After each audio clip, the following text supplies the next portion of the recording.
qui pourrait amener un chrétien comme moi à venir en islam? C'est ça qui choque les chrétiens que nous sommes.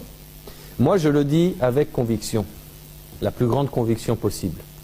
Un chrétien qui cherche la vérité dans toute son humilité, dans toute la grandeur de Dieu, en cherchant le vrai Dieu, le seul et unique Dieu.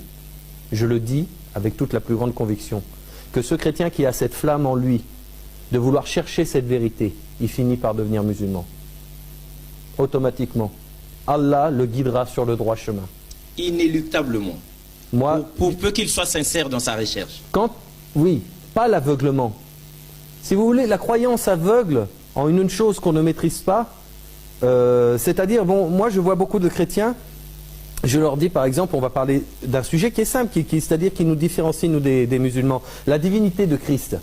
Quand on demande à un chrétien, à un pasteur, un prêtre, un révérend, c'est-à-dire tous ces hommes de Dieu dans le christianisme, même aux anciens des témoins de Jéhovah, avec qui j'ai eu beaucoup discuté, parce qu'eux aussi, ils ne disent pas, vous voyez, les témoins de Jéhovah ne disent pas que Jésus-Christ est Dieu. Ils disent que c'est un être divin. Un être divin. Donc c'est le Fils de Dieu. Le Fils de Dieu.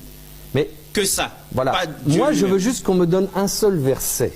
Un verset, sans ambiguïté, un seul verset dans la Bible, où il est écrit, où Jésus a dit, je suis Dieu, le Dieu que vous attendiez, adorez-moi. Et à ce moment-là, si vous me montrez ce verset, il n'y a pas d'ambiguïté, ça n'existe pas. S'il y en a un, montrez-le-moi, mes chers frères, et à ce moment-là, je me convertis au christianisme tout de suite. Il n'y en a pas. Et c'est-à-dire, je reviens vers vous au christianisme.